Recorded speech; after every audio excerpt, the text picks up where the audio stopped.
ಶ್ರಾವಣ ಮಾಸದಲ್ಲಿ ಒಂದು ಗ್ರಹಣ ಬಂದಿದೆಯಲ್ಲ. ಸೊ ಒಂದು ಈ ಗ್ರಹಣ ಇರೋಂಥ ಸಂದರ್ಭದಲ್ಲಿ ಬಹಳಷ್ಟೊಂದು ರಾಶಿಗಳಿಗೆ ಕೆಡುಕಾಗುತ್ತೆ. ಒಂದಷ್ಟು ರಾಶಿಗಳಿಗೆ ಒಳ್ಳೆಯದಾಗುತ್ತೆ ಅಂತ ಹೇಳ್ತಾರಲ್ಲ. ಯಾವ ಯಾವ ರಾಶಿಗಳಿಗೆ ಇದರಿಂದ ತೊಂದರೆ ಇದೆ? ನೋಡಿ, ಯಾವಾಗಲೂ ಅಷ್ಟೇ ಗ್ರಹಣ ಯಾವ ನಕ್ಷತ್ರದಲ್ಲಿ ಸಂಭವಿಸ್ತಾ ಇದೆ, ಅದು ನಿತ್ಯ ನಕ್ಷತ್ರ ಹೇಗಿರುತ್ತೆ, ಸೊ ಅದು ಆ ನಕ್ಷತ್ರಕ್ಕೆ ಯಾವ ರಾಶಿ ಅನ್ವಯ ಆಗುತ್ತೆ, ಆ ಗ್ರಹಣ ಸಂಭವಿಸುವಂತಹ ರಾಶಿಯಿಂದ ಅಂದರೆ ಯಾರ್ದು ರಾಶಿ ಇರುತ್ತೆ ಅವ್ರ ರಾಶಿಯಿಂದ ಎಷ್ಟನೇ ಮನೆಗೆ ಗ್ರಹಣದ ಪ್ರಭಾವ ಇರುತ್ತೆ ಅನ್ನುವಂಥದ್ದು ಒಂದಷ್ಟು ಜ್ಯೋತಿಷ್ಯ ಶಾಸ್ತ್ರದಲ್ಲಿ ಲೆಕ್ಕಾಚಾರ ಇದೆ. ನೋಡಿ, 4ನೇ ಮನೆ ಮತ್ತು ಅದರ ಜೊತೆಗೆ ಆ, ಅಷ್ಟಮ ಸ್ಥಾನ ಅಂತ ಹೇಳ್ತೀವಿ. ಅಷ್ಟಮ ಸ್ಥಾನದಲ್ಲಿ ಇರುವಂಥವ್ರಿಗೂ ಪ್ರಾಬ್ಲಮ್ ಬರುವಂಥದ್ದು ಇರುತ್ತೆ. ಮತ್ತು ಆ ರಾಶಿಯಲ್ಲಿ ಯಾರಿಗೆ ಈ ಶತಭಿಷ ನಕ್ಷತ್ರ ಮತ್ತು ಕುಂಭ ರಾಶಿಯಲ್ಲಿ ಗ್ರಹಣ ಸಂಭವಿಸ್ತಾ ಇರುವಂಥದ್ದು.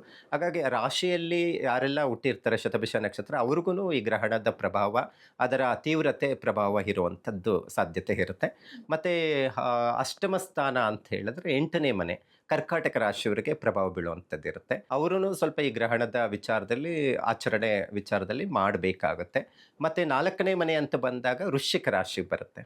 ಸೊ ಏನು ಪ್ರಭಾವ ಬೀಳಬಹುದು, ಈ ರಾಶಿಯವರಿಗೆ ಗ್ರಹಣದ ಪ್ರಭಾವ ಹೇಗಿರುತ್ತೆ ಈ 4 ರಾಶಿಯವರ ವಿಚಾರದಲ್ಲಿ ಅಂತ ನಾವು ನೋಡೋಕೆ ಹೋದರೆ, ನಾವು 4ನೇ ಮನೆ ವೃಶ್ಚಿಕ ರಾಶಿ ಆಗಿರೋದ್ರಿಂದ ಈ ರಾಶಿಯಲ್ಲಿ ಎಲ್ಲರಿಗೂ ಸಹ ವೃಶ್ಚಿಕ ರಾಶಿಯಲ್ಲಿ ಚಂದ್ರ ನೀಚ ಸ್ಥಾನ ಆಗಿರುತ್ತೆ.